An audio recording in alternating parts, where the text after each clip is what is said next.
तो hello guys, मेरा नाम है सागर। तो मरमेड की इस एपिसोड की स्टार्टिंग में हमें दिखाया जाता है शेंग वोंग थोड़ा ब्लश भी कर रही होती है और चिल्लाते हुए कहती है, मतलब गुस्से में, आखिर मुझे किस चीज़ के लिए और थोड़ा चिल्लाते हुए कहती है, आखिर मुझे किस चीज़ के लिए कंपनसेट करना है। ये जो सारी चीज़ें हुई थी इनमें मेरी कोई भी गलती नहीं थी। वो तुम थे जिसने अपना वेश बदला था और किसने तुम्हें कहा था कि तुम्हें अपना नाम मुझे नहीं बताना है। यहाँ तक कि तुमने मुझे एक नाम भी दे दिया जहाँ पर तुमने अपना सिरनेम मेरे नाम में यूज़ किया। ये कहते हुए उसकी कॉलर पकड़ लेती है और कहती है, अब मुझे ये बताओ, जब तुम मुझे अपना नाम दे रहे थे, मतलब जब तुमने मेरा नाम रखा था, तो आखिर तुम सोच क्या रहे थे।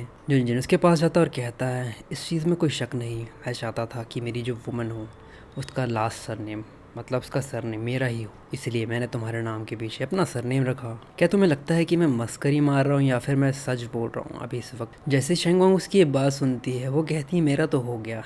ये चीज़ देखकर जुनजुन काफ़ी ज़्यादा हैरान हो जाता है। उसकी आंखें काफ़ी ज़्यादा चमक रही होती है और वो कहती है, मुझे लगता है कि अब सब कुछ ख़त्म हो चुका है। मुझे अब पूरे किंगडम को बताना ही होगा कि मैं इस वक्त कितनी ज़्यादा खुश हूँ। इस मोमेंट में मैं इन सारी चीज़ों को इस तरीके से ख़त्म नहीं होने दे सकती। और ये सोचते हुए उसे किस कर देती है। और अब मैं इन सारी चीज़ों को बिल्कुल भी कंट्रोल नहीं कर सकती। ये सारी चीज़ें अब मेरे लिए ख़त्म हो चुकी है। मैं इन फीलिंग्स को अब नहीं रोक सकती ज़्यादा देर।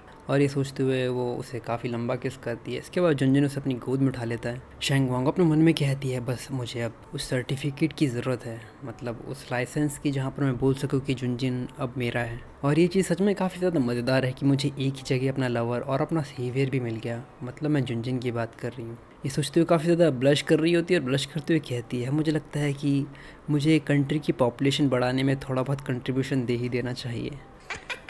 और ये कहते हुए भाई वो लाइव डबी होते हुए कमरे की तरफ पड़ जाते हैं। हमें शेंग वोंग को दिखाया जाता है जो कि अब सोकर उठ चुकी होती है। वो बास ही लेती है, मतलब बढ़िया सी आलसी रहती है। वो सामने की तरफ देखती है और फिर ब्लश करना शुरू कर देती है, क्योंकि शायद उसे वो रात की सारी बातें याद आ रही होती कि भाई रात में क्या क्या हुआ था। वो इन्हीं सारी चीज़ों को सोच रही होती है और सोचते हुए वो उस कमरे से नीचे उतरती है, मतलब मेन रूम में आती है जहाँ पर मॉम डैड भी होते हैं।